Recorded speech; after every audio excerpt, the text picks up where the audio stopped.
ના આપવાનો. હવા નીકળી ગઈ ને હવે ફોન કરીને એમ ના કહેતી કે નહીં વાગ્યું એમ ખબર પડી.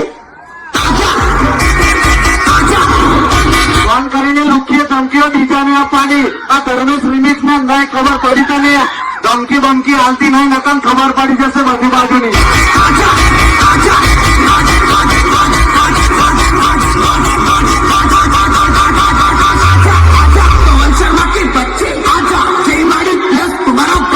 અને પેલા સાઉન્ડ ના નોલેજ વાળા હતા બોલાના છે અને ખબર પાડ કરી ખબર પડી તને. પછી ઓપન ચેલેન્જ છે આઈ જા ચાલ.